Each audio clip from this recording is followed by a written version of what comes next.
Nagluluksa ngayon ang industriya ng pamamahayag sa pagpanaw ng batikang TV reporter na si June Bautista o June Bote sa kanyang mga nakatrabaho. Pumanaw siya kaninang umaga sa edad na 73 matapos ang mahabang pakikipaglaban sa sakit sa baga. Sariwain natin ang kanyang buhay bilang broadcaster sa report ni Ivan Mayrina. 1 million pesos in cash and jewelry were missing from ang swabing bitaw sa bawat kataga at ang malalim na boses ang naging trademark ni June Bautista sa hindi bababa sa 4 na dekadang karera sa broadcast. As a journalist, magaling siya, matinik Yung sa grammar na lang, compare mo sa ibang journalist during those time na broadcaster.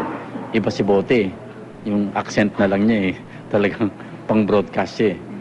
Nakatatandang kapatid ko ituring ng kanyang mga katrabaho si Augurio Camo Jr. o mas kilala bilang June Bote Bautista, batikang TV broadcaster. Isinilang siya noong January 8, 1939. July 1, 1974 sa edad na 35. Sinimulan ni June Bote ang kanyang karera sa GMA Network. Itinuturing siyang isa sa mga pioneer ng kinikilala ngayong GMA News and Public Affairs. Naka-high-tech na namin on once was when we got the two-way radio thing for communication, no cell phones. So those were the days of the typewriters. So we somehow were honed and trained and had no choice but to file, dictate stories through the phone. Sa mahabang taong ibinuhos niya sa industriya, napakaraming mahalagang yugto sa ating kasaysayan ng kanyang na-cover. Kabilang narito ang pagbabalik Pilipinas si Senador Ninoy Aquino noong 1983. Ano kami sa tarmac, waiting outside the airport. Until Doy Laurel came out shouting, Ninoy was shot, Ninoy was shot. Still we were not allowed kasi it was so grabe insecurity.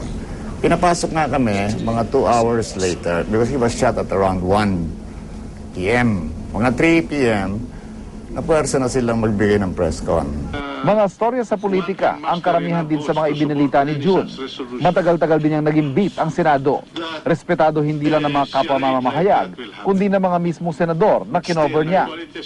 Nagretiro si June Bautista sa GMA noong January 11, 1999. Pero nanatili siya aktibo sa pamamahayag.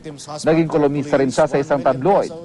Kwento ng kanyang anak hanggang sa kahuli-hulihan, pagsusulat at pagbabalita pa rin daw ang laman ng kanyang puso. Yung nasa ospital siya, papakuha niya yung laptop niya, gusto niya magsulat pa rin. Gusto niya magpagawa ng trolley para sa oxygen niya. Para pagpunta niya daw Senate, dala-dala niya yung trolley, naka-oxygen siya. Para may plano pa siyang pumasok after nung last na hospital niya. Pero higit sa isang mamamahayag, isang mabuting asawa at ama si Bautista sa kanyang mga naulila. Ang may bahay na si Minda at ang mga anak nilang sina Leo, Loida, Lulu at Liza Jane. Sa kabila ng hirap sa pakikipagtuo sa sakit sa baga, nanatiling matatag na haligi ng pamilya. Hindi siya nagpapahalatang may nararamdaman na siya na grabe. Hindi talaga siya nagpapahalata. Masaya pa rin siya. Nakalaga ang labi ni Bautista sa St. Alfonso's Mary de Liguri Parish sa Magallanes Village sa Makati. Ivan Mayrina, GMA News.